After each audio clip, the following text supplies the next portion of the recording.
ሄርሜላ እንግዲህ ተዋረደች ማለት ነው። ትላንትና ይመርጠኛል አብርሽ ከኔ ጋር ይሆናል ብላ በጣም ተደስታ ሄዳ ነበር። ነገር ግን አብርሽ አዋረዳት። አብርሽ አንቺን አልፈልግም ብሎ ማለት ነው። እንግዲህ ቢፈልጋት ኖሮ የዛው ጊዜ ይቅርታ አድርጎላት አብሮ ይሆኑ ነበር። ነገር ግን እሱ ገና ያው የሰራችው ነገር ስለሚያውቅ አሁን ወደ ራሱ ስለተመለሰ ይቅርታ አላደርግላትም ማለት ነው። ስለዚህ አሁን አብርሽ ከሩታ ጋር ነው መኖር ይፈልገው እንጂ ከሄርሜላ ጋር መኖር አይፈልግም። ስለዚህም ነው እንግዲህ ቢፈልግ አብሮ ይሆኑ ነበር። ቢፈልግ በቃ የዛው ጊዜ በቃ ሩታን አልፈልግም አንቺ ነው ፈልገው ብሎ ይነግራን ነበር። ነገር ግን እንደዛ አላደረገም። እሱ ጠየቃት ምናምን እንትን አለ እንጂ ምንም ከሷ ጋር ለመኖር ፍቃደኛ አልሆነም ማለት ነው። ስለዚህ አብርሽ በእርግጠኝነት ከሩታ ጋር ነው የሚኖረው። አብርሽ ከሩትዬ ጋር ነው የሚኖረው ማለት ነው። ስለዚህ ከሩትዬ ጋር ኖሮ ልጁ ልዑልን ማሳደግ አለበት እንላለን። እኛም እሱን ነው የምንፈልገው።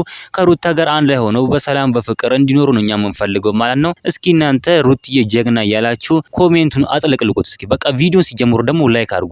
ላይክ አታረጉም? ላይክ እያረጋችሁ ቻናሉንም ሰብስክራይብ አድርጉ። ስለዚህ ሩትዬ እንቁ የሆነች ልጅ ማለት ነው። የማንም ቢሄድ ማንም ቢመጣ እሷ ምንም አጨንቃትም ማለት ነው። ብቻዋን ብቻዋን የምትቆም ሴት ናት። በጣም ጠንካራና ትሁት የሆነች ጥሩ ሴት ናት ማለት ነው። ሩታ ማለት በጣም ጀግና ሴት ናት። በጣም የሚደንቅ ነገር ነው እንግዲህ አብርሽ እያደረገ ያለው። በእርግጠኝነት አብርሽ ግን ወደ ሩታ ይመለሳል። በእርግጠኝነት አብርሽ ወደ ሩታ ወደ እንቁዋ ይመለሳል ማለት ነው። መመለስም አለበት እንላለን። በጣም ደስ የሚል ነገር ነው እንግዲህ ዛሬ ይዤላችሁ የቀረብኩት። እናንተ ምን ትላላችሁ? ሀሳብ አስተያየታችሁን ኮሜንት ላይ ማስቀመጥ እንዳረሱ፣ ቪዲዮ ላይ ቻናሉ ሰብስክራይብ ማድረግ እንዳረሱ። በሌላ ቪዲዮ እስከምንገናኝ በያላችሁበት የዓለም ዳርቻ ሰላማችሁ ብዝት ይበልልኝ። ደህና ሁኑልኝ።